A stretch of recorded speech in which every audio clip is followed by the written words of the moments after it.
we were taught in school about methane and everything, but the issue is I'd never seen it being done practically. Then when I joined this institution, I came up with the whole idea. Then we started developing things that could work because we were getting waste product from the animals and everything. And then we tried it out and it worked. Though the model we have here is a bit expensive. To build it is like 350,000. But there's a new technology that has come in market that can be easily adaptable. And that's what I want to try for children's home. It costs like $500 to have the whole methane plant, including the burner and including the lights. So this will be very, very beneficial if I'm to have it in the children's home, in that we are going to have a dairy unit. And all the dung from the animals we can put in to provide us with enough gas to cook for the children and also for the purpose of lighting, which will reduce the cost so much on those two. Yeah. Okay, the whole idea of the orphanage came in after when I was just about to clear college. You know, coming from such a big family, I saw so many people living. Okay, the whole polygamy started with my grandfather. He had like 6 wives. So many kids, their mothers could die, and you know, you didn't know where you were going to eat lunch or supper. In any house you could go around, if you find the food ready there, you're always welcome. But the whole system of polygamy has been broken so much that if a parent dies, a kid doesn't know where the next meal will come from. So I was looking at my background and the current thing happening now. The polygamy had its advantages and disadvantages. One advantage was the main thing, you were sure you could get somewhere to eat.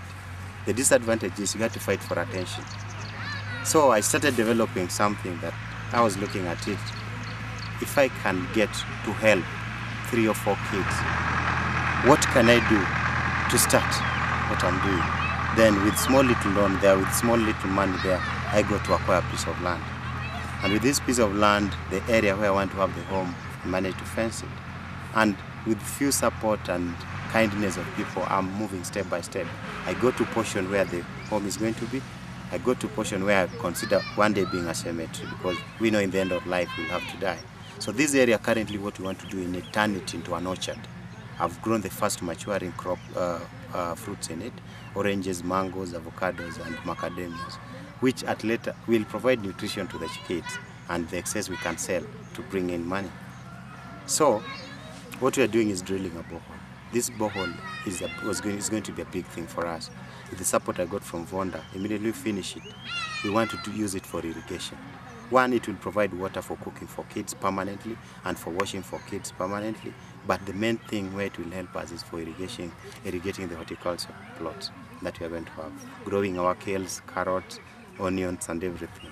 So that very little money we'll take to purchase things will grow what we need inside. Excess, we can get market for it just to boost our income. In the end, I want this whole thing to be self-sustaining. That is why I'm talking about having a dairy. The milk price at Kenya shillings is 30 shillings a liter. If animal can give us 20 liters a day, that is 600 bob. 600 shillings times 30 days a month is 18,000.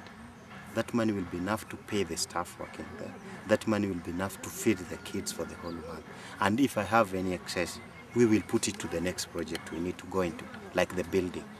So I say I'm going to start with simple building, simple structures, where a house that can accommodate 6 kids will cost me like $200 to $300 only to finish everything inside there. Then slowly by slowly, what we've invested, if it brings money, will expand. And I'm looking at a situation where we are going to have a small school next to it, because the nearest school to that place is like 1.5 to 2 kilometers away. It's a long distance for small kids. In the end, I'm looking at investing in things that when I'm gone, or any sponsor that sponsor me is gone, the home can continue. That is putting in a revolving kind of fund. And out of this revolving fund, I like to open for each and every kid account, a small account, such that when he or she attains the age of 18, this kid can have a starting chance in life with some small money, being that they didn't have a parent to leave maybe some benefit or some property to them. This small money will be saving yearly for this small kid. If he is trained to be an artisan, he'll have some small money to start a life on. That is what I'm looking at it from. That is my main, if I can model kid to be like that, and may change their life the way mine was changed. I was a rogue kid. I started smoking when I was in class 5. By class 8, I was drinking like no one's business and selling bang. My life was going to be a mess, complete mess. But people have helped me to turn it around. The people I meet like Papa James are changing me each day. And he took me through hard training time, without sleep, less eating, and just made me who I am. So that's what I'm looking. If this model can work, I want to put my hands on it. If it works, I want to implement it, not only here, but in Uranga, do the same model, or another place do the same model to help kids from that area. That is my main dream.